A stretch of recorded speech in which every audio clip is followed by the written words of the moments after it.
This is Jason Marsden. You're listening to the Geekcast Radio Network.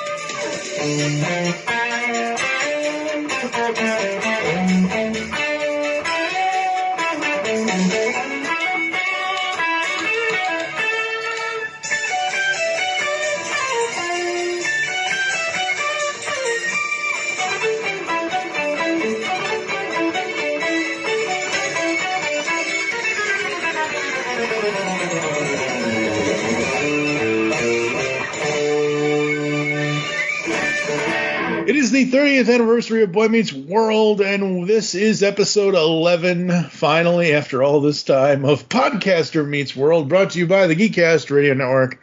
I am one of your hosts, TFG1Mike. Joining me, as always, is Steve Megatron. Hello, sir. Hello, sir. Today we are going to talk about the second half of Boy Meets World Season 5, which includes episodes 13 through 24. And man, this second half of this season, wow. This has a lot of stuff that I didn't forget about. I just forgot where in the series that these events were going to occur, and I did not realize it was the second half of Season 5. Between the weekend at the ski lodge with Lauren... Ow! It's broken. It's broken in 7 places. Give me 50 cc's of St. Joseph's chewable aspirin. Stat! Those slopes are treacherous. He fell getting off the bus. Those buses are treacherous. Well,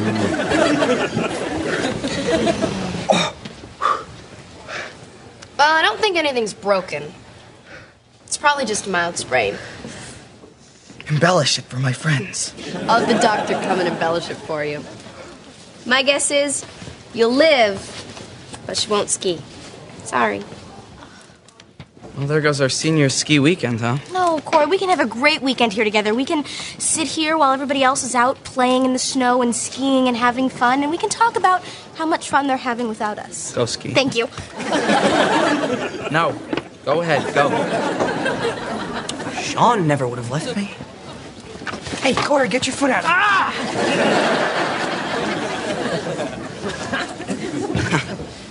Ski injury. I hit a little ice patch on Devil's Run. Devil's Run is closed this weekend. What I did was insane. So, how about some hot chocolate, insane person? Well, I'd get you some, but my foot really hurts. No, I'll get it for us. It's part of my job. This must be a great place to work. Yeah, but during the day it gets a little quiet because everyone's out on the hill and I'm stuck inside. Well, I guess today you're stuck with me. I've been stuck with worse. Thanks. You play backgammon? My middle name is Backgammon. What's your first name? Corey. Mine's Lauren.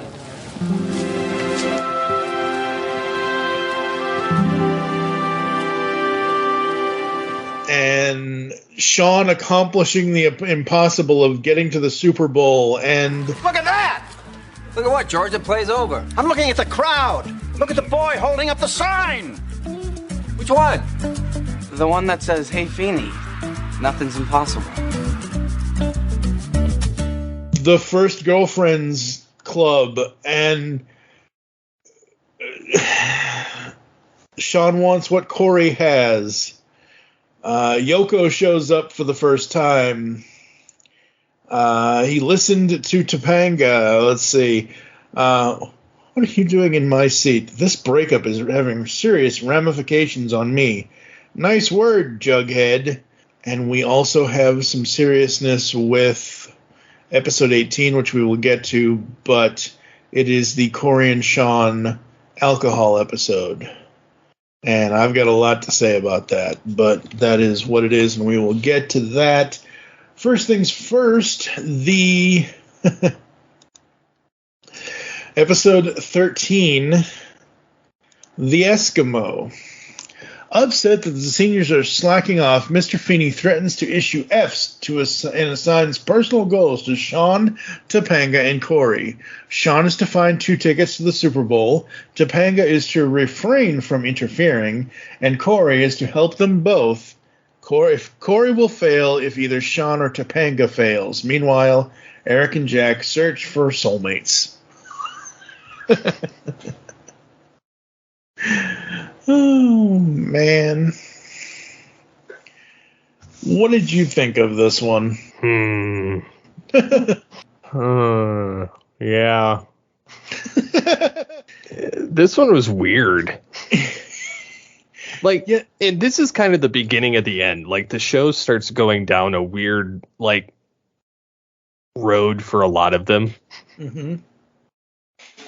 I mean, you get more down-to-earth stuff in terms of Corey and Topanga, but and to a lesser extent Sean. I mean, he is too, but I mean, everybody else starts kind of going off the rails.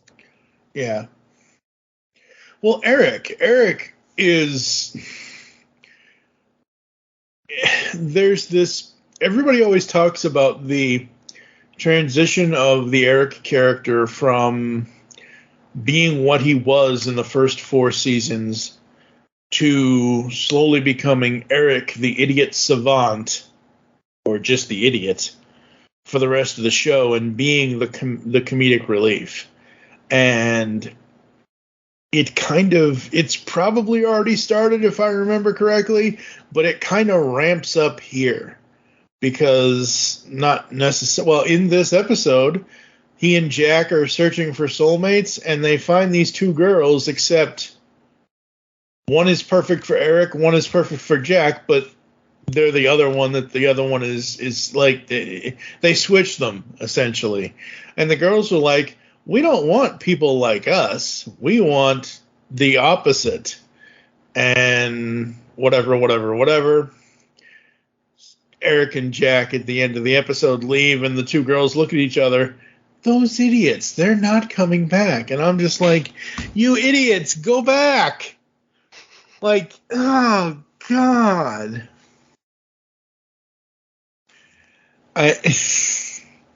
Poor Eric. Poor Eric. I love the challenges, and I love that Feeney is finally getting to the point of being a frustrated educator / neighbor / friend of Corey, Sean, and Topanga. And he's pointing out these things of, holy crap, these are their characteristics. And the fact that Corey has to be the one, because Corey is always the one to help people, but he has to be the one to help both Sean and Topanga not fail. And this leads to some comedic things with Corey, Sean, and Topanga, where they're sitting at Corey's kitchen table and the radio's like kind of blaring in the background, and they're like, Sean, how are we going to get Super Bowl tickets? How are we going to do this? How are we going to do this? The radio's playing. Oh, we're going to have a contest of blah, blah, blah, blah, blah. Topanga's just standing there with the radio, holding it out like Vanna White. And then she goes to the kitchen cabinet and is like, soup or bowl? Like, Corey and Sean are not this dumb, but they are played as being like... And at one point, Corey's like, what is it, Lassie? What is it, girl? Did Timmy fall down? He doesn't say. It's some sort of Lassie thing. And she just, like, smacks him and looks at him like, are you crazy? And she finally, shoves the radio down there. Like, look, listen to the radio, you idiots. Oh, we can call in. And Sean calls in, and I'm this never happens. I've been calling radio stations for 30-something years of my life. I have never hit caller 7, caller 9, caller whatever number. Really? Never have I hit it. Never. Dude, I used to hit it all the time. You lucky son of a bitch. Like, I literally used to be, like, they would be like, caller 10, and I would hit it every time. Hello? Yeah? I'm caller 20! What? What? I gotta do what? If you want why everybody's looking up at the sky is because there are people on that billboard. Hey, this is Johnny Latte from the 102.5 WKZN Morning Zoo. And we're coming at you live from our billboards downtown Philadelphia, where it's a crisp and clean, no caffeine, 16 degrees out here. Let's check out our remaining three freezing contestants. I'm here with a small but very loyal crowd of well-wishers. Jump! And the obligatory lunatic. We'll be back with hour 32 of our Super Bowl madness right after this word from the Bahamas. We are warm and you are cold. We are warm and you are cold. We don't need We are warm and you are cold. Hey, how are ya? I brought you some hot chocolate. Oh, thank you so much, Corey. Yeah, never. I did, however, because I knew one of the local, at the time in Louisville, the local radio DJs, he did give me some free passes to one of their events at one point, but I didn't actually win them from calling in. So, but there's that. But yeah, I never could hit the radio call-in numbers. Never could. So Sean calls, he hits it, he's caller 20, and they're all excited, they're jumping up and down and whatever else, and then, he listens more to the DJ on the radio. He's like, wait, I have to do what? We cut to the radio station thing where they have like 3 people, including Sean, standing up on a billboard in the middle of winter. And Sean's like, no, I'm going to be up here and I'm going to do this. And Corey looks over and they have like 3 or 4 contestants there. 2 of them quit because Corey makes them quit. And the other one was an Eskimo that came from Alaska. And for him, in Philadelphia, this is a heat wave. So again, the whole challenge thing of how are you going to get this goal accomplished? And somehow at the end we hear Feeney yell out, oh, look at the boy holding the sign. Mr. Feeney, I made it. And he made it. And Topanga still didn't learn not to interfere or any of that. And there's this whole thing with her and Feeney about her A's. I don't, her whole thing of, I don't fail. I'm not a failure. All that and whatever else. I like this episode. I think it's a good episode. I think it's fun. And then we get to episode 14, Heartbreak Corey. Oh, then Corey, you can stay up, but don't stay up too late because I want my Corey Falcon flying down the slopes with me tomorrow, okay? Good night. Good night, Lauren. Good night.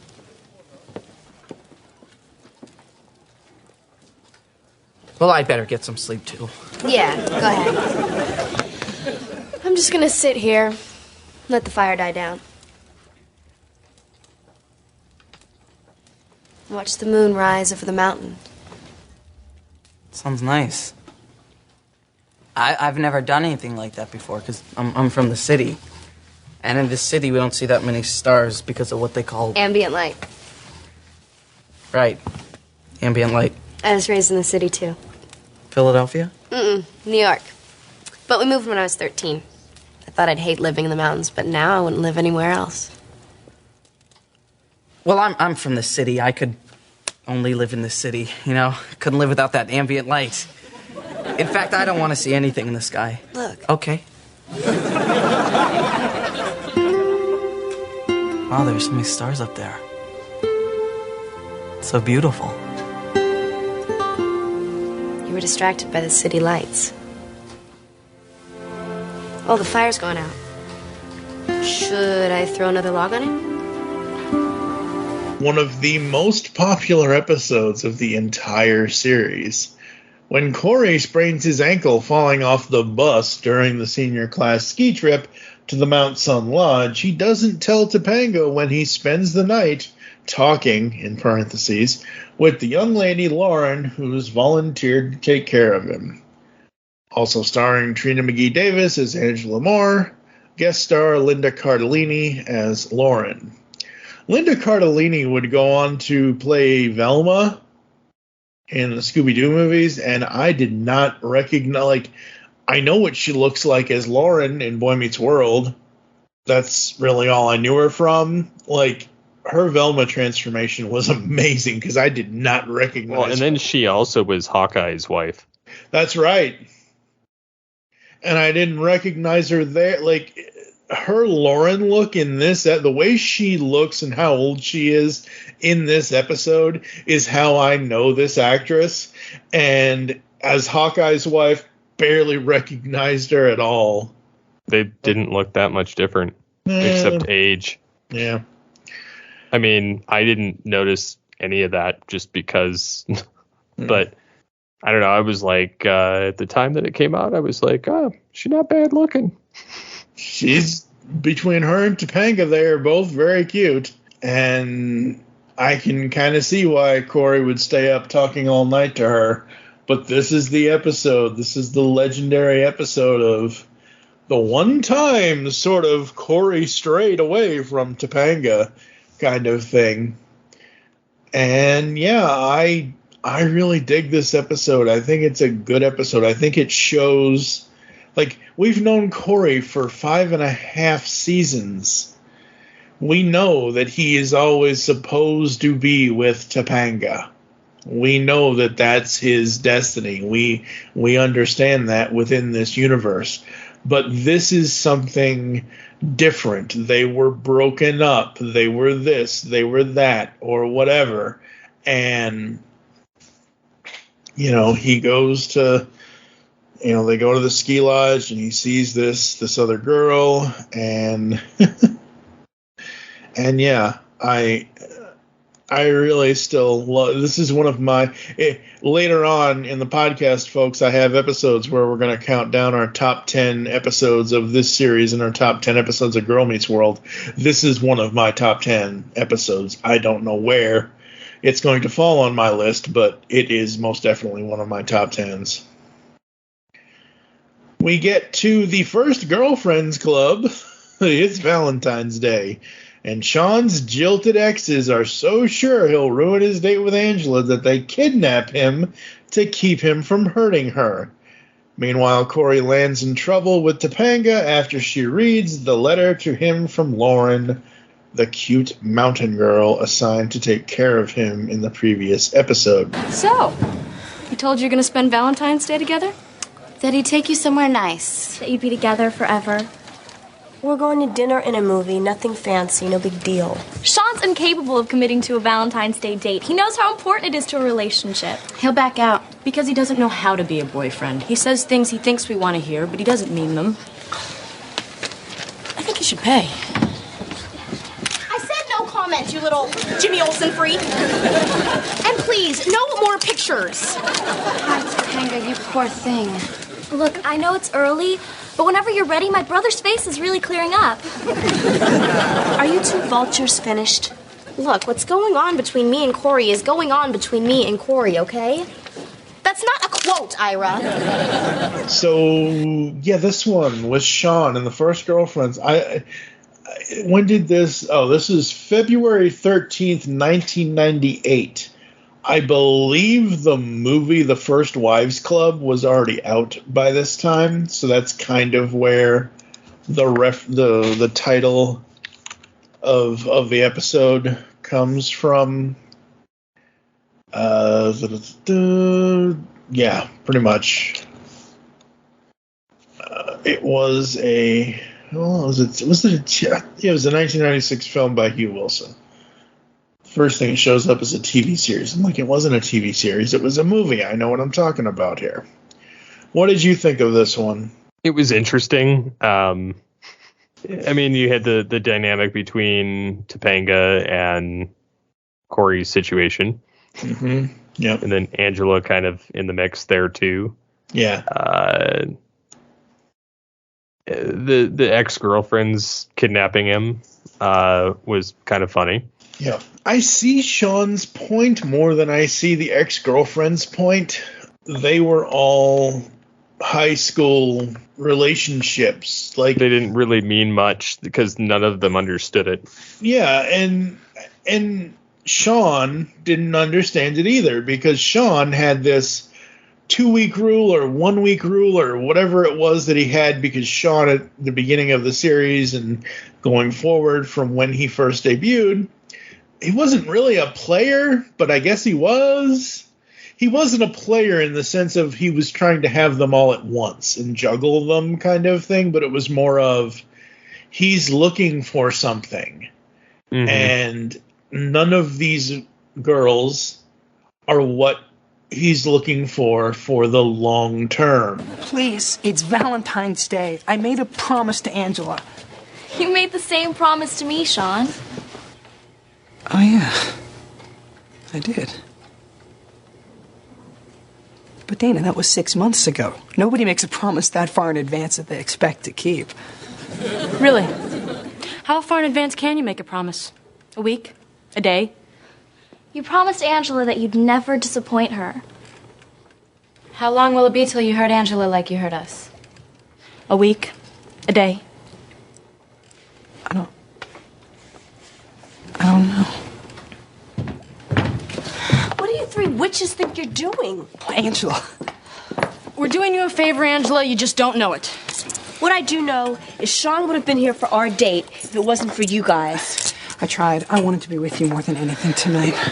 The defendant will refrain from using his charm to sway the witness. And we're not leaving until you admit that you're not boyfriend material. You know what? Give the guy a break, okay? I mean, Sean's made some mistakes. Yeah, but he is learning from them. He gets to Angela, and we go through the whole Donna Karen, steal the purse, and the poetry, and the this and the that, and the kiwi mango lip gloss and all that stuff, and they're super happy together. They love each other for the time that they're loving each other. We don't know if it's going to go on. Well, we do know, but I mean, it's one of those things where at the time that this is taking place within the universe, we don't know what's going to happen with them. We just know that they want to be together. And now all these previous girlfriends are like, well, he hurt us, so he's going to hurt you at some point, so we're just trying to prevent that from happening. And I'm like, kidnapping him is not going to help. They think it is, but it isn't. I guess you would know about making mistakes, Corey Matthews. You made the biggest one of all when you lied to Topanga. Ooh. I never liked you, did I? Corey Matthews, Exhibit A. All-around nice guy. If he can't be trusted, can any man be trusted? You know what? We all make mistakes, okay? But that's all right, because love doesn't require you to be perfect. But it does require you to forgive. Ooh. Why don't you tell that to our surprise witness? Topanga! What are you doing here? They wanted to know if I could ever trust you after what you've done. I heard what you said, and it was beautiful. Listen, I'm so glad you're here, okay? I'm so sorry about this whole thing. Let's just pretend it never happened. I wish it never happened too. Good. Then let's go to Chubby's, okay? We'll pretend it's our first date again. We'll start all over. Corey, I don't want to have to start all over. But I'm just so disappointed in you. And they think that they're going to change him, but... Hey, I want to talk to you. Sean, I don't care what these girls think. But they're right. I have always wanted to feel for somebody what Corey feels for Topanga. So I made promises that I couldn't keep. And I said things that I wanted to feel. And I kissed you like I loved you. Look, I'm sorry if I hurt any of you. I didn't mean to. But I care about you too much to do that to you. I want to change our relationship. Because I think you have to be friends before you can fall in love. want to be my friend? That's where I want to start. And where do you want to end up? I don't want to end up saying things that I don't mean. And I don't want to end up making a promise that I can't keep. Not to you. Why not to me? I don't want to say. Because you care about me? I'm not talking. What are you doing tonight? Nothing. You want to hang out? Yeah. Good.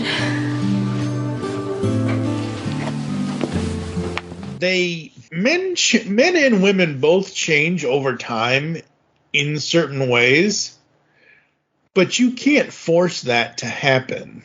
Like, you can't force anyone, any person, man, woman, or otherwise, to immediately conform to what you think a relationship, you as in the general, I'm not saying you, the co-host of this podcast, I'm saying. Yes. It's not going to be the way that it seems like it should be in every single movie. You cater, the way relationships are supposed to work is that you support each other, you talk to each other, you figure things out together.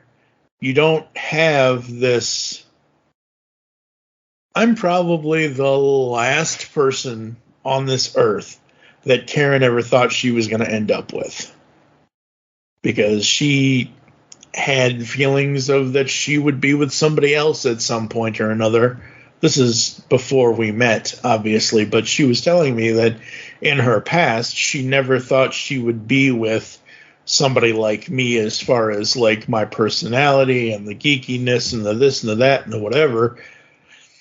You know what? Strange things happen when people fall in love. And the fact that these exes have this misguided notion that Sean is going to intentionally hurt Angela like they feel like he intentionally hurt them. And his side of it, as I said earlier, is it's high school. It's high school is temporary. High school is not the rest of our lives. Sometimes true love happens in high school, but not often.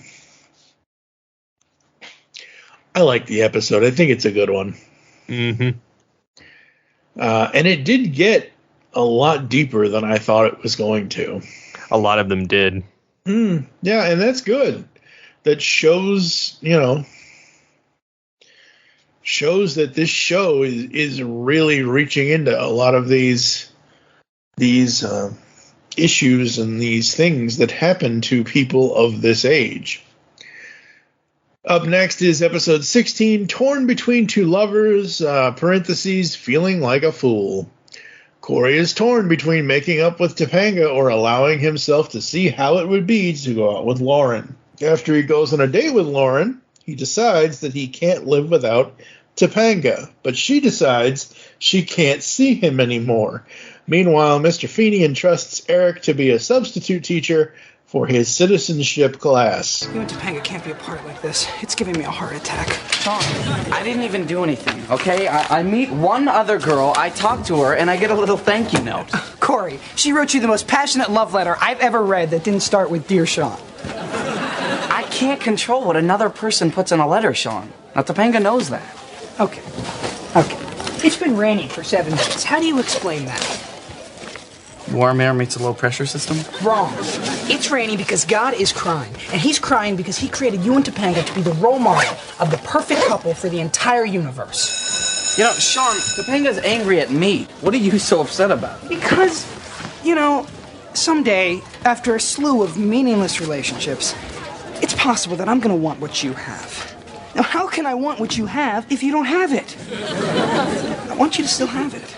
Sean, I didn't do anything. Okay, I fell off a bus. I sat on a couch. I talked to some girl. I didn't write that letter, and she kissed me. Corey, a guy can do no better than Topanga Lawrence. Yeah, I know that. Then be at Chubby's after school. All right, let's get the Eric Feeney citizenship class out of the way first, because that was the comedy here. I did like how he just threw out the test and Yep. tested them on other items and Yep. kind of turned it into his own test. Yeah. But it was in a good way. Mm-hmm. He had good intentions, but by throwing out the test, he was able to make it more authentic. Yeah. And Mr. Feeney is like, pass out the tests and the pencils. That's it, Mr. Matthews. But Mr. Feeney, look, they still learned what they were supposed to learn, but they did it through experience versus questions and answers on a test. And Feeney's point is, yes, but we need this paperwork for them to be able to become citizens. And we're like, oh, jeez. The other side of this is the Corey Topanga Lauren situation. He lied to me.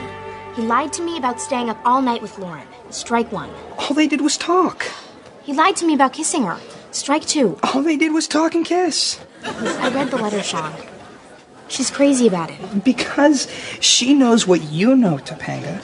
A girl can do no better than Corey Matthews.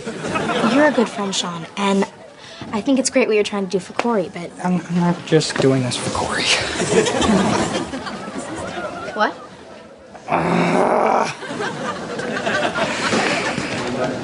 You're my friend, Topanga. You're one of the two best people I know. Who's first? He is. But you and me are the two best things in his life. Who's first? You are. And I love what Corey and Sean say kind of in the beginning, that, hello, don't you know? Corey and Topanga are the couple. I want what you have, and if you don't have it, how can I want it? I love the way Sean phrases that in this episode. But it's true. No, yeah, absolutely. How can Sean have what Corey wants if Corey doesn't have it? So, yeah, absolutely. And then this is, I believe, I could be wrong. Most likely I'm probably wrong, but I believe this is the first time Sean calls any character Yoko. And he says it to Lauren when she shows up. Yoko shows up and Corey needed to see her. And I love this, and I don't know. I kind of love it, but I'm kind of on the fence about it, where Topanga tells him to go and figure that they're not back together yet. So this is one of those funny mind games. Uh-huh. Where you're supposed to be able to read her mind. Yeah. And it never stops. The mind reading thing. No, it doesn't. Because you're always supposed to read the mind. But sometimes it comes, the obvious answer comes out. But yeah. It's a test. It's a test, but they're not even together. Which makes it worse. Yeah. See, that's the thing. So if you're with them and it's the test, that's different. Mm-hmm. But I like how because it's a trap. Yeah, it's a trap. I like how this episode and the next episode, or is it it's this episode, and I think it's episode, I don't know, 19 or 20, or it's one of them, because the next time Topanga sees a guy, like Corey is already obviously, this episode we're talking about now, episode 16, has already happened. So he's already gone out with Lauren, and he's already disappointed Topanga or whatever. She ends up seeing somebody who ends up kissing her and yada, yada, yada. But that puts her on the path of where Corey needed to, or maybe it was just Lauren that needed to figure out how she felt about Corey. And maybe he needed to figure out how he felt about her, which is where we get Corey and Sean in the jelly bean scene, which is great. I love that. And it's funny because, the whole episode is kind of navigating that point in time when, as a teenager, your brain does not work. No. And you don't know what you want. Right. And so...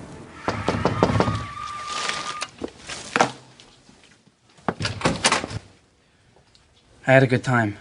Corey, you're soaking wet. I went out with Lauren. We had fun. I had fun with a girl who isn't Topanga. You got a tough choice to make here. We are going to decide this scientifically. Hand me those jelly beans over there.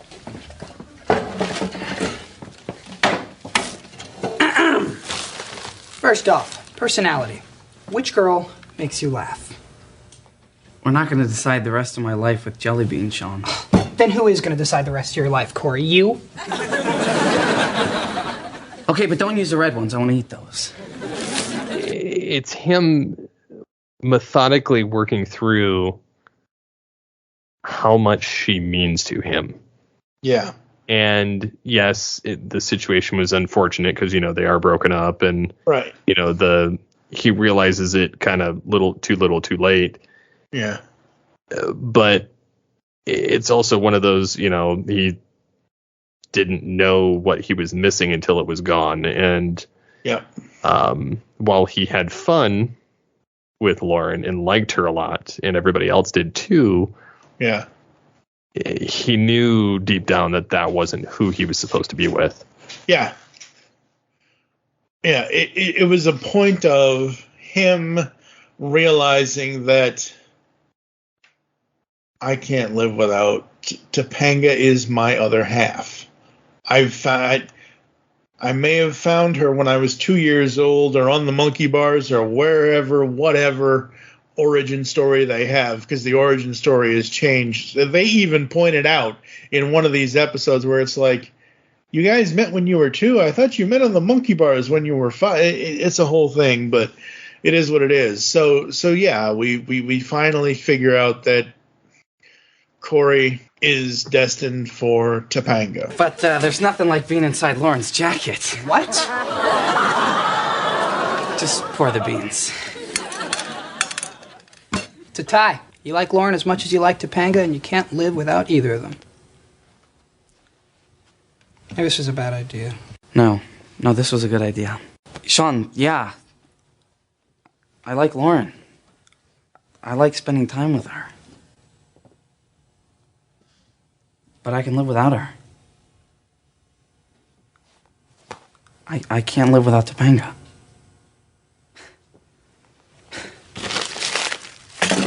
It's no contest. We get to episode 17. And this is the Scream. How people think this is the most popular episode of the series is beyond me, because it's just a parody of Scream. I Know What You Did Last Summer, South Park, Scooby-Doo, and then there were none. Like, I don't like this episode at all. It does nothing for these characters. The only thing it does for these characters is what Sean says in the beginning before the whole parody starts. Hey, what are you doing in my seat? Well, the wife and I aren't together anymore, and I figured it would be safer if I had a buffer. This breakup is now having severe ramifications on me. Ooh, ramifications. Nice word, Jughead. You see, now Feeney knows I'm in the class. It's just logistics, Sean. Listen, if I sit in that seat, I can still smell her hair, hear her breathe, watch her sweater go up when she raises her hand. Oh, okay, I'll sit here. But I'm only between you two, okay? I'm not in the middle of you. Hey, Topanga, can I borrow your big pencil? They're not divorced, Kenny. It's just a trial separation. And don't think I don't know what borrow a pencil means, okay? Nobody's borrowed more pencils than Sean Hunter. Hey, thanks for not getting in the middle of this. He was just asking for a pencil. I know what he was asking for, and if he asks again, I'll stab that big pencil through his heart. You hear me, Kenny? Huh? Why is Sean so obsessed with you two? I don't know, but he's almost taking it harder than me and Corey. We'll return to the young and the restless right after this word from Feeney. And here is the word. Shut up. Other than that, it turns into a parody, and I don't like it at all. Yeah, I have to be honest. I don't really care for these episodes when they start doing this. Yeah, this is the second time that Will Friedle and Jennifer Love Hewitt starred together after Trojan War. Also, Jack makes a reference to Party of Five, in which Jennifer Love Hewitt played Sarah Reeves. Well, it's funny because in this they call her Jennifer Love Pfefferman. Yep. So I don't know. I didn't mind the casting of her. I actually liked her being in it, but then But I don't like. Yeah. One, I never cared for the Halloween-y episodes or the episodes where they kind of go back into a different time where it's a dream sequence. Yeah. Looking back now, like, I enjoy writing those, like the dream sequences, but because you can kind of be goofy with it. So I kind of understand from a writer's standpoint what they were going for, like just something fun to kind of break it up. And to put them in situations that they might not ever go to. Yeah.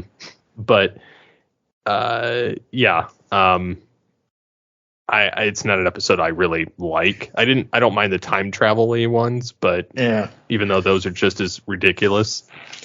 Yeah, but at least the time travel one was like it serves a purpose. It serves a purpose because it was previous characterizations of the characters we know, Corey, Sean, Topanga, etc., Mr. Feeney, whatever. This feels like it should just be on the end of the season as like, because look at this. You have episode 16, Torn Between Two Lovers, Feeling Like a Fool, where Corey is torn between making up with Topanga or allowing himself to see how it would be to go out with Lauren. Episode 18, If You Can't Be With the One You Love, depressed by his breakup with Topanga, Corey gets a reputation of being a downer, which he tries to shake off by drinking and partying. So, and then there was Sean, episode 17, splits up the story, like it interrupts. It's like interrupting cow or whatever. You know what I mean? It's like one of those radio gags where I'm talking or you're talking or Optimus Solo, somebody's talking and one of the other hosts is like interrupting cow, like just out of you know what I mean? It's jarring, and it's one of those things where as much as I'm okay with a parody episode, don't interrupt my story to try to make me laugh when the story is affecting me in ways that I didn't think it would. You know what I mean? Like, don't do that. Yeah. Wrong play. Put this as episode 24.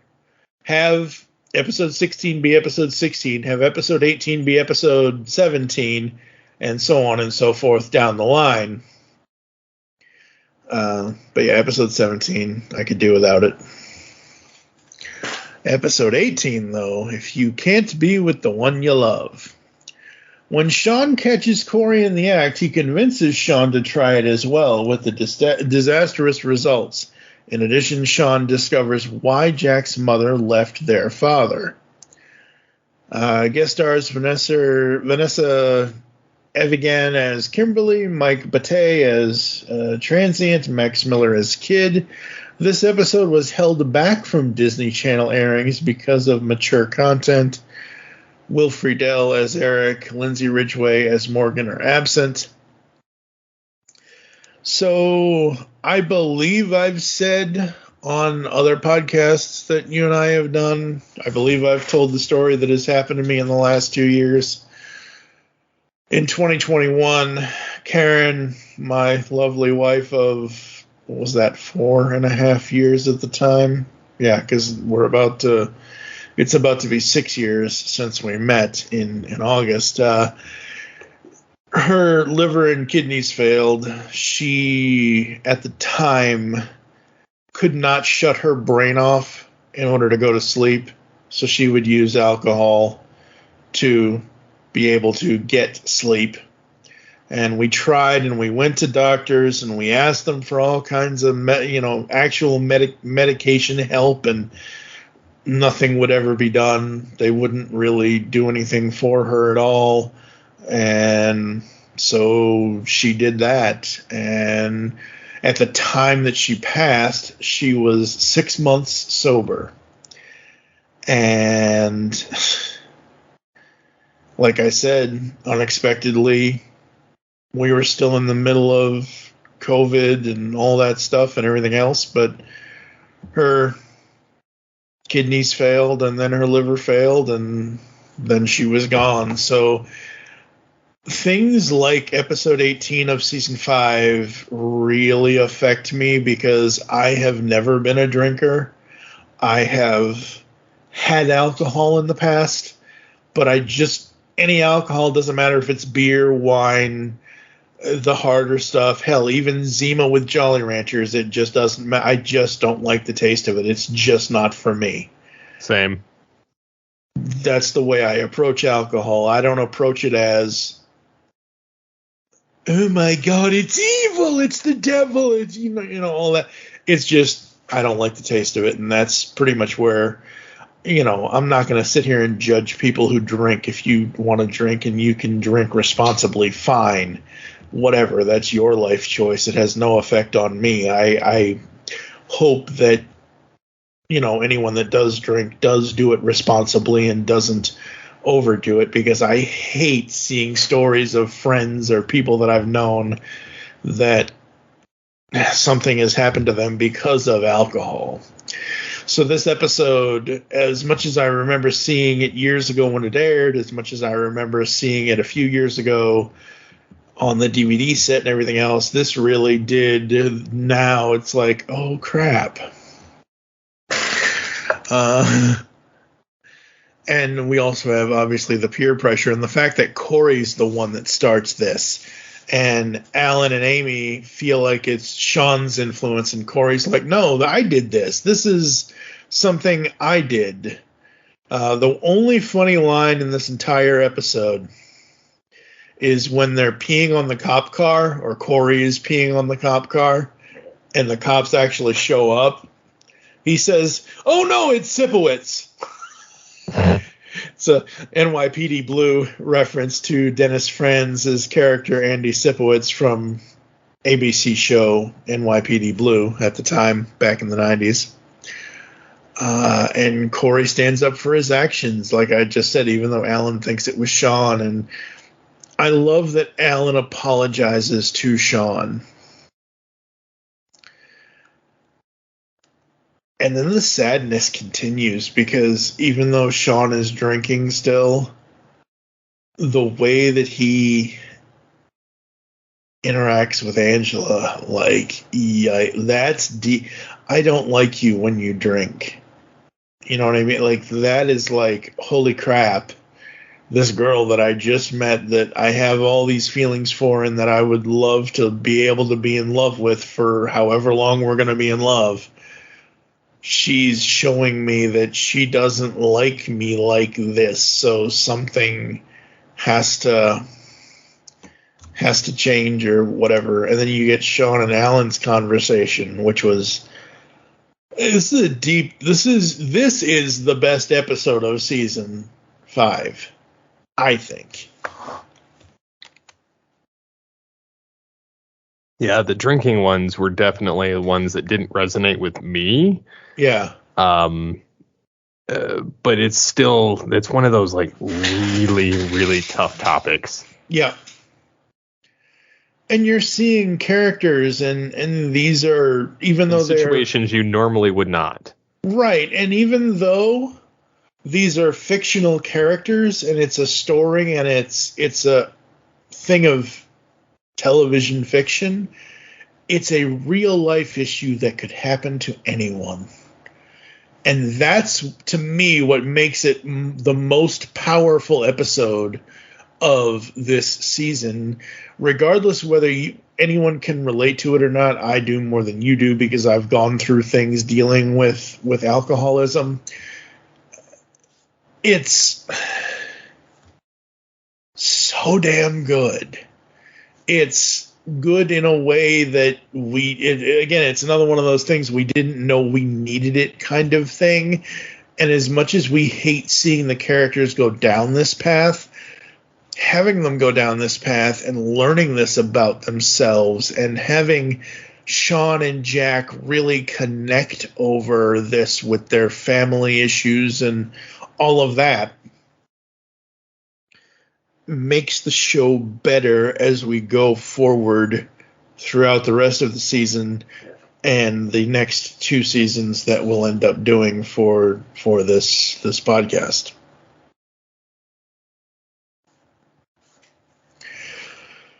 And then Eric goes to Hollywood. What do you think about Eric going to Hollywood? It was goofy. Yeah. But it also showed another side. Yep. Of show business, which is very real. And I like the fact that Feeney was kind of going along for the ride with him. Mm-hmm. Yep. That was good. And Eric let everything go to his head. And then I love the play on words of how they were trying to roundabout make it sound like Boy Meets World. Mm-hmm. Yeah, Kid Meets World or whatever it was. No, it was Kid Gets Acquainted with Universe. Oh, that's what it is. And then Ben Sandwich and Schneider. Yeah, Schneider. I like Matt Frazier. Yeah, that's funny. Yeah. Ben Sandwich. Oh boy. Yeah. I do love the ending of the episode where Eric just kind of goes off and it's Will Friedle going off and Sean comes in and is like, "Oh, what happened? Oh, Will get mad again?" Yep. And just from listening to I Hear Voices and Pod Meets World, the podcast that Will Friedle does with Christy Carlson Romano and Danielle Fishel and Ryder Strong, respectively, I know Will Friedle is not like it's a character acting thing that he did in this episode. He himself is very humble. I've never heard. You don't see Will Friedle on Hollywood Reporter or whatever grocery store tabloid you want to insert here kind of thing. I do think it's funny, the quote at the end, because he goes, "That's not the line." What? The line was, "Honey, I shrunk the tube socks." Oh, I know. I'm sorry, Will. I was just trying something new. Oh, you were just trying something new, huh? Yeah, well, why don't you try this? Throws laundry at him. Uh-huh. Yeah. Is this new? Does this look new to you? I think it's funny, though. Yeah. Ryder at the end. Hey, Banana Boy, want to be a star? Yeah, that's hilarious. Oh, so good. And then we have the final 4 episodes of the season. We have Starry Night, where a once-in-a-lifetime Van Gogh retrospective makes Corey blue. He stood in line all night to get tickets for himself and Topanga, but she has gone with Angela instead and met a terrific, intelligent, and sensitive guy, Ricky Ferris, who claims she has already changed his life once by beating him in softball and convincing him to give up sports for art. Spends all day with her looking at Van Gogh's The Starry Night and asks for dinner date with her. Corey remains adamant that he will love Topanga forever and that kissing Lauren meant nothing to him. Topanga cannot. So this is the episode where Ricky where she realizes where she goes to Angela and I love this scene.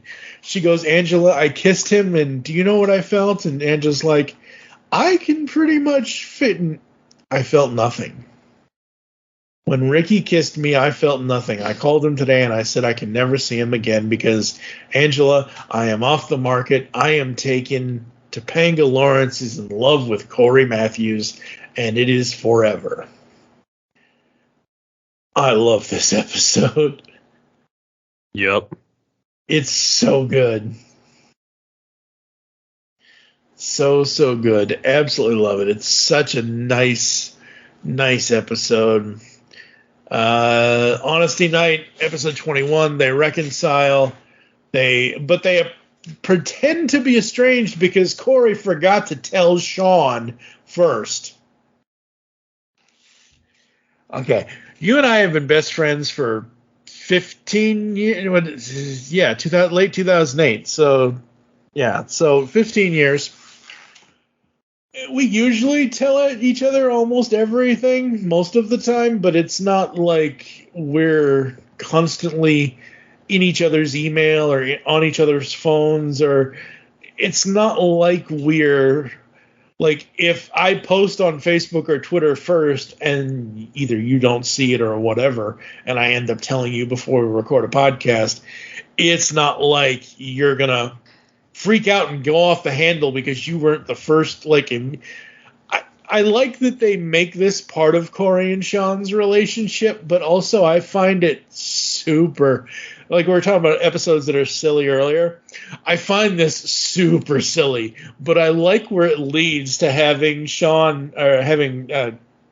and Topanga fake it. I think the faking of it, I think, is hilarious because sadly the faking of it leads to more issues with Corey and Topanga. You know, what did he call her? Cold and unforgiving, or whatever, and she called him insensitive jerk. And let's face it, Corey Matthews is one of the most sensitive people you'll ever find in television. Mm-hmm. Yeah. Honesty Night, I really dig it, and so they insult each other, break up again. It's finally up to Sean with an assist from Corey's parents to set things straight once and for all. Again, even though faking it got to the point of them being more real and more emotional of breaking up again, I like how that leads to really having Sean put them back together. That was good. Yeah. The parents. I love Amy and Alan. I love them so much. They're so great. Where they're arguing, and he's like, oh, well, I'll be sure to forget June 14th. And she just starts laughing. She's like, June 14th? Well, you think it's funny that I would forget? That's your birthday, you moron. Oh, God. It's hilarious. So good. And then episode 22, we get It's a Big Night, Senior Prom, and Sean and Corey plan to leave as boys and come back as men. Oh, boy.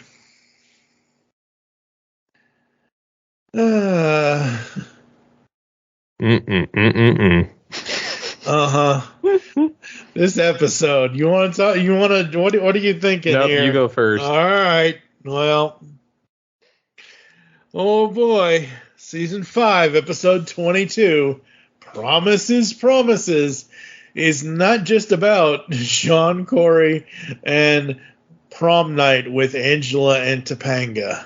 This is why I love this show. It's not just focused on the kids, it's also focused on the adults. Because Amy is upset of how Alan reacts to her recent good news. She's pregnant with their Eric, Corey, Mark, 4th child. Oh boy. And then, to make up for it, Alan decides to check them into a hotel, the same one where the prom is being held. And Corey and Alan put both their key cards on the ice machine, and they each pick up the other one's key card, and we almost have some really, really bad situations on our hands. Yeah. That has never happened to me, thank God.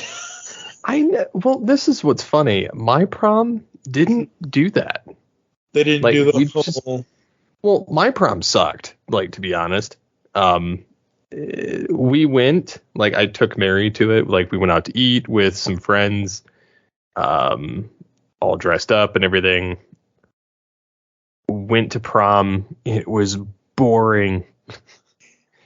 And they had literally, for, like, the dance floor, nobody was dancing. Right. It was like a 10 by 10 square. Oh, my God. That was it. And then everybody was sitting there going, wow, this sucks. And then so I was sitting there with Mary, and there were the other people sitting there, like, that I was friends with. And I was like, you want to leave? And she's like, yeah. We're like, it's boring. So we left there, and we went to, they had an expo that was going on that week, or those last 3-4 days or something. And we went, it was dead. There was like maybe 5 people there. And all of the poor carnies were like just bored out of their mind. And we went, and she's like in her prom dress, I'm in a suit, and we went, and I pulled up, and I was like, well, let's go have some fun here. And so we went to go ride some rides and stuff, wearing like our, the prom nice outfit. Yep. And the carnies took pity on us. They were like, and I think they liked the fact that we just showed up. Right. And they were like, hey, do you want to ride this for free? That's awesome. And so we rode all the rides for free that night. And I mean, granted, I was broke. Right. Yeah. I had no money. And we, I mean, especially after buying dinner and then, everything else, because I had that truck and it would fall apart. But we Poor got Ultimus. we got to a station, and they would take your picture and print it on a t-shirt. Right. And we both, like, they were trying to sell us on 2, and I was playing hardball with them. Okay. Because bartering, because my dad taught me that trick. And then, so I got 2 shirts for $30 or something printed. Nice. They were wanting like 50 or something originally, and I was like, yeah, that's not happening. Yeah, exactly. I'm like, all I got's $30, and he's like, I'll do it. And so they printed them, and we had them for like the longest time. I think we had it until like Ian was like 4, like one of them. Oh wow, that's so cool. But like the first one, I think it got ruined. We lived in a condo years ago, and the ceiling burst and it flooded the basement. Oh. And so one of them, because we had them framed, right. One of them got completely like waterlogged and molded, and before we could find it and know about it, so we had to throw that one out. So the other one was still good for years, and then it started kind of just decaying on its own. So we ended up throwing that one out. But it was still it was just neat getting to go like have a carnival. And then we went and had like a slow dance with the truck radio going, and then I took her home. Like it was just, and it was fun. Like just I think that was like the difference in like some of this. Like here they're clearly there's an objective. Yeah. And like us, we were just like, let's just go have fun. Like we were like, go to the carnival, go to blah blah blah. Like we didn't, just having fun exploring places. Like that was just, if it lasts, that's you'll end up in that boat anyway. But yeah, but yeah, I mean it's kind of funny because I look at like the Corey Topanga situation here, and I'm like, oh, that's I've been with Mary a long time too. Yep. So my prom story is kind of interesting. When I went to high school, I ended up in multiple schools, but the school I was going to graduate from, Southern High School Magnet Career Academy in Louisville, Kentucky. I was there from 1998 to 1999. in 1998, that was our junior year, and that was the year we were going to get our rings and everything else for eventually becoming seniors and all that and everything else. And I was on the prom committee. I was the only, I don't know why none of the other guys in the school wanted to do this, but I was the only guy with, I think, let's see, there was Michelle, Jennifer, Julie, Brooke, like 5, 6, 7 other girls. I was the only guy that was on the prom committee for junior prom. And we all decided on the colors. We all decided on the theme. Casey and JoJo's All My Life was our theme song at the time, because that was the hit kind of R&B type song at the time.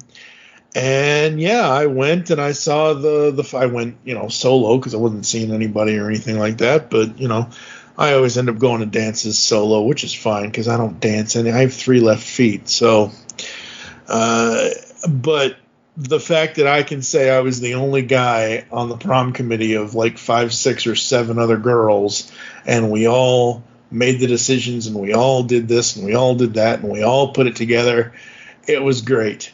That was junior prom 1998. And then senior prom, I skipped it because it wasn't in the, like, we were, and this is so stupid, but the junior prom was at the Holiday Inn Lakeview in southern Indiana, and the school is just across the river in Louisville, Kentucky. But the Holiday Inn Lakeview, the ballroom that they had there was just the right style, the right size, the right whatever. The senior prom was held at the infamous Seelbach Hotel in downtown Louisville. And I love the Seelbach. It's great. It's fine. It's whatever. But I wasn't on the senior prom committee. So I didn't really care about going because I had no input on the production of the whole damn thing. Mm-hmm. So that's my prom story. Oh, boy. Yeah. And so we have the whole Alan and Amy thing and everything else. And Corey and Topanga decide they aren't really ready for the potential consequences and decide to wait to, seal the deal and all that good stuff with boyfriend, girlfriend, lovers that are supposed to be together for the rest of their lives. Also, this episode was held back from Disney Channel airings due to mature content. I get it, Disney, but come on, like, that's a... Promises is a episode of a show that has given us life lessons for 5.5 seasons. That's essentially a 30-minute sex ed... Oh, yeah, totally. Thing. Like, that could be a teaching tool, Disney Channel, but apparently it is what it is. They don't believe in teaching tools. No, apparently not. Not unless there's, certain celebrities or presidential people giving them, healthy... I was going to make a off-color joke, but I decided to refrain. It's a good thing I keep these podcasts explicit no matter what. Yeah, I'm in the public eye. I have to be nice. Yes. So, episode 23 and 24, I love them both. And Things Change is episode 23. And Corey is distressed when he realizes that his entire world is changing around him. Sean considers not going to college. Topanga considers going to Yale. Chubby's is reformed as Peg Leg Pete's. And Mr. Feeney intends to retire and move to Wyoming. The anxiously awaited college acceptance letters have finally arrived, but Corey, who expects his longtime friends will want to continue as classmates, finds that everything cannot always go according to his plan. It's the end of high school, And best friends are not always gonna, like, you're gonna stay best friends, but that's the whole point of getting through high school.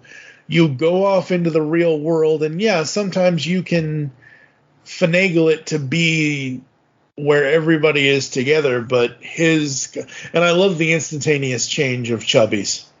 Like, it just changed, like, they're standing there, they remove the booths, they put in the peg leg pirate Pete booths, like, you can't just change this in an instant. Snap your fingers, boom, done. Man, the more things change, the more they stay the same. But again, things always change. Situations always change. And this is a situation of where each of these individuals is deciding what they want to do with their lives. Like, Topanga's always wanted to go to Yale. Sean finds out that he's better at doing a job, even though he's only an assistant. But, like, they even joke about how someday he could be his boss's boss because he's doing such a good... Again, this is kind of the beginning of Sean Hunter, photographer. And this is why I like this, is because we know him now as Sean Hunter, the photographer that goes, across the globe. He's a globe-trotting photographer. They even have an episode, I think, in season 6 or 7 about, 20 years in the future that Feeney has retired and Sean and Angela have gone their separate ways, but they still will get to that episode when we get to it. But yeah, what did you think of this one? I mean, it's just kind of true. I mean, everything does change. Yep. The last couple of months, I've had to change a few co-hosts in the pull bag. Actually, as of this recording, I just recorded a new episode of the pull bag, episode 525, because this podcast will be out before that one is. Where Joe Reed, who usually does the Turtles books with me, joined me for Radiant Black. I think I asked you at some point, but I don't think you were that interested, which is fine. It's no big deal. So I asked Joe, and I told him about it, and I shared all the stuff that I knew about it and whatever else. And so Joe and I are going to go through that. But originally I had 2 other hosts on there with me that we did original single-issue episodes 2 years ago when the series started, and that can't happen anymore, and it sucks. I'm one of those loyal dogs when it comes to podcasts, where it's like, if I start something with you, I finish it with you. I don't want to have to I never want to replace anyone, kind of thing, but as we see in this episode and as we see in life, things change. I like the way this episode went. I like the way that it sets up what's going to, happen with a lot of these characters. And then it's the end of an era as Corey... Let me redo that. And then it's the end of an era as Corey, Sean, Topanga, Angela, and the rest of their class, the class of 1998, prepare to graduate. In the final week, Mr. Feeney assigns the class to write about what it is in their hearts. While Sean ignores the assignment at first, seeing as high school is now over, he comes to realize that his school days meant more to him than he realizes. Meanwhile, Topanga wrestles with going to Yale or staying with Corey. Corey tries to hide his lying eyes and convince Topanga that he wants her to go away to Yale. And Sean surprises everyone with his indifference towards graduation. Corey and Sean and Topanga reunite with their old classmate Stuart Minkus. Minkus returns finally. Eric tries to keep Mr. Feeney from retiring. That was funny. Him and that damn grappling hook. Oh, Eric, you dummy. And Topanga slyly steals the valedictorian position from Sminkus and shocks Corey by proposing to him. I don't know, because I don't remember what was going on back then, and the internet was only just starting, so we didn't really have everything we have in the internet today.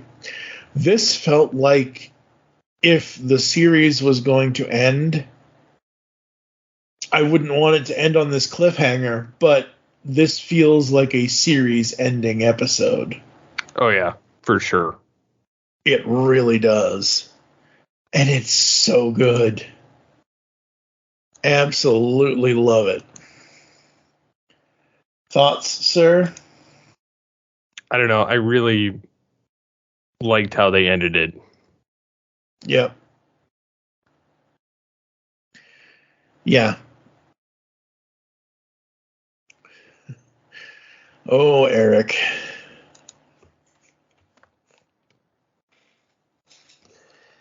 And where in Boy Meets World, I forget when this happens, but like, Eric is older than Corey, Sean, and Topanga. Eric should have already graduated.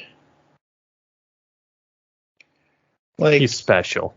Yeah, I know, but like, something happened within this show. I think we've kind of talked about it, and I know I've heard other people talk about it, where they kind of like finagle Eric to also be in Corey's class or close to, like, maybe he's a year older, but it seems like he's at least 2 or 3 years older than Corey, or maybe, I don't know. It's a whole thing, folks. It's a Boy Meets World mystery, I guess. And listen to Pod Meets World. Maybe Danielle and Will and Ryder talk about it.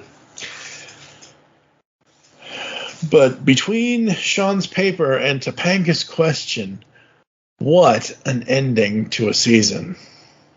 Oh, yeah, totally. There wasn't anything overall, there wasn't anything I really disliked out of this. So many life lessons in this one, between the drinking episode and all the relationship stuff with Lauren and Topanga and Sean and Angela. Season 5, I hardly knew ye. Seems like we just started Season 5, even though I think part 1 of Season 5, I think we did back in like February of 2022, I think. This show's this podcast is going on forever, folks. Started it in 2016, thinking, we'll get to the 20th anniversary of Boy Meets World, and we'll do this, and then life happens, and that's just the way stuff happens. Any final thoughts about characters or story arcs or things that happened in Season 5 overall from you, sir? I don't think so. What would you rate Season 5, 0 to 5? I'd probably give it a 3.5. Because there's a lot of ups and downs in it. But I don't know. Borderline 4, just because there's some with really strong storylines in it. Yeah, I'm right there with you. 3.5, almost a 4. Because as I said, if certain episodes were not where they are, and they were other, like the parody episode, if the parody episode wasn't where it is, even though it is where it is, that would make it better. That would get it a higher rating for me. But yeah, I'm cool with 3.5 out of 5, and that's not a bad grade. I mean, it is what it is. So, it's pretty good. Mm-hmm. All right, folks, we're going to take a quick ad break. You're going to hear some podcast ads and some other stuff, and we will come back to close the show right after this. Hello, geeks and geekettes! Looking for a podcast that covers a vast array of topics? Then check out Altered Geek Unleashed, where we discuss our thoughts on this week's geeky news, tech, gaming, television shows, movies, cartoons, comics, and more. So, get altered, get geeky with the Altered Geeks. Every Friday on the Geekcast Radio Network. Because the world needs another movie podcast. The Geekcast Radio Network presents for your listening pleasure the Cinema Geek. Hosted by Amanda, Kevin, Matt, and Dan. Each week we dive headfirst in the landscape of movies as we discuss movie news, play movie games, go in-depth on reviews, and even have a top 10 countdown or two. Also, don't miss our director retrospective series, where we review noted directors' movies, film by film. Bottom line is, if you love movies and love podcasts, you need to experience the Cinema Geeks. You can find us on iTunes, Blog Talk Radio, or GeekCastRadio.com. Like science fiction? Of course you do, or you wouldn't be listening to the Geekcast Radio Network. Well, the Mark Who 42's Universe podcast is an award-winning sci-fi radio show that's been around for over 10 years. We cover everything from Doctor Who to the MCU to pop culture and everything in between. A new show drops on Tuesday mornings on the GCRN website and all of the major podcast platforms. So listen to the Mark Who 42's Universe podcast from the universe and beyond.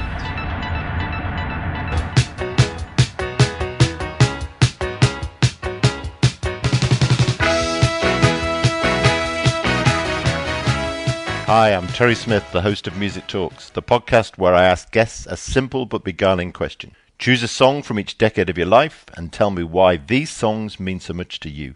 Guests and listeners love this format, and if you want to find out why, then take a listen at musictalkspod.buzzsprout.com or use your favourite podcast app. Just search on Music Talks Terry Smith. If you'd like to be a guest on the show and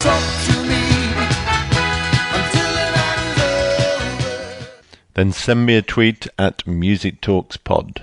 I look forward to doing some music talking soon.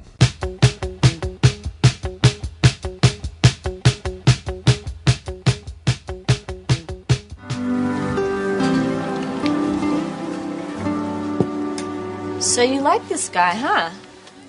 I'm in love with him. I knew it the minute I kissed him. Topanga, you're coming off a long relationship and you're vulnerable right now. And you shouldn't rush into something because of one kiss from some gorgeous, perfect guy. It was just a kiss, wasn't it? That's all it took. Do you know what I felt when he kissed me? Yeah, I probably do. Nothing. What? I called him today to let him know I can't ever see him again. You did? Because I'm in love, Angela. I don't mean high school, I love you too. I mean, I am in love with Corey Matthews. And I want to be. There's nobody else in the world for me, and there never will be. I'm taken.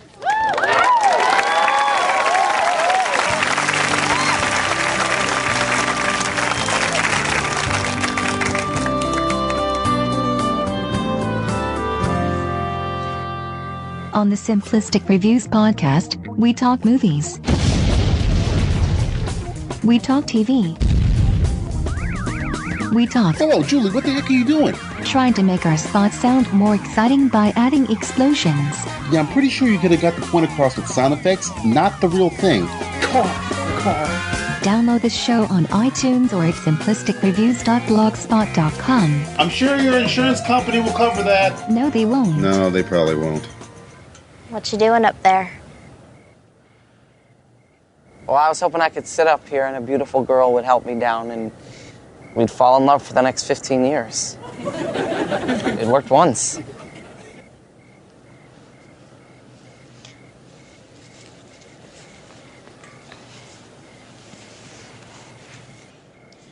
I met this guy. I went back to look at that painting. We talked all day. I wanted to see what you saw in it. We went out on a date and he drew me a picture of some flowers. And I spent a half an hour looking at it, trying to understand it. And then he kissed me. But I couldn't get it. Not by myself. But then I remembered what you said. That God protects people in their little homes. That they live their lives, and they come outside and they look up at the sky and they know God's protection and love.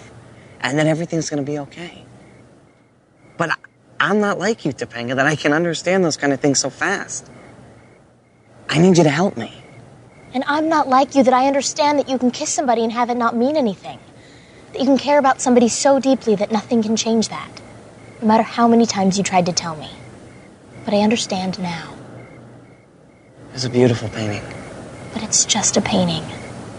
We are real, and you always understood that. I love you. I will always love you. Another guy kissed you? Yeah. Want to do something about it?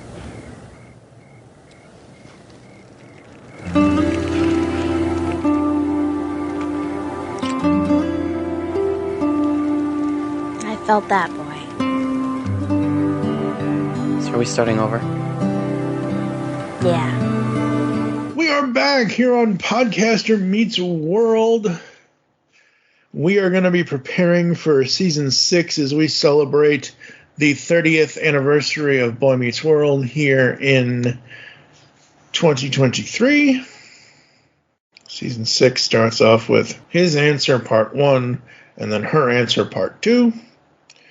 So that's going to be great to figure all of that out. I'm scrolling through the episode listing just to see if I remember any of these based off, like I'm scrolling fairly fast, just kind of seeing episode titles, and I don't remember a lot of them, so Season 6 is going to be interesting for me to watch.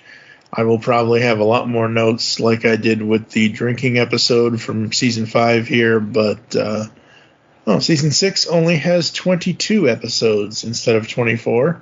So we will do Season 6 episodes 1 through 12 and then 13 to 22. So, awesome. Very cool, very cool. Mm-hmm. Any final thoughts from you, sir? I don't think so. What is it that you're looking forward to watching Season 6 again for the first time in a while? I'm not entirely sure. Alrighty then. Thank you for joining us here on Podcaster Meets World. There are several ways to get in contact with us. Leave feedback for the show. Visit the website, geekcastradio.com, where you can listen to and comment on all of our content. Send us email to feedback@geekcastradio.com. Follow us on Twitter at GeekCastRadio for the network. I am at TFG1Mike. What is your Twitter, sir? At SCP21. Become a fan on Facebook. Go to facebook.com/GeekCastRadio Network. As I said before, join us next time when we will be discussing Boy Meets World Season 6, Part 1, the first 12 episodes. For now, I am TFG1Mike with Steve Megatron. Thank you for listening, and be sure to tune in next time here on Podcaster Meets World. Mr. Feeney said I should go to Yale unless I have a really good reason not to. Well, there isn't any good reason. Actually, there is. Myra Zinkerman. What? Ladies and gentlemen, the John Adams High School class of 1998. Will you marry me?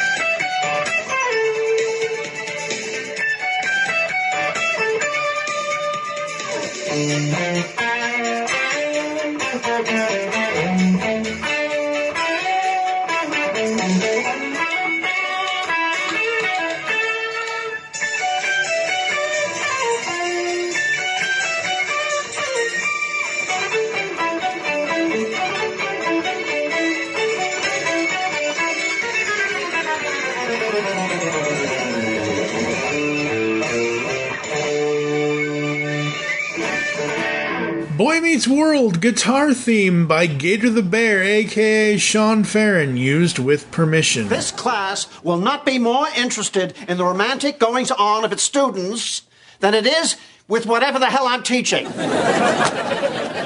Matthews, go sit on that side of the room. Lawrence, you sit on this side. Right now, let's go. Mr. Feeney, you can't do that. You're contributing to the furtherance of their apartness. I'm trying to teach a class here. Now, Mr. Hunter, Nebraska. Oh, don't try and change the subject. Quiet! One more crazy interruption, and all you nuts are going into detention.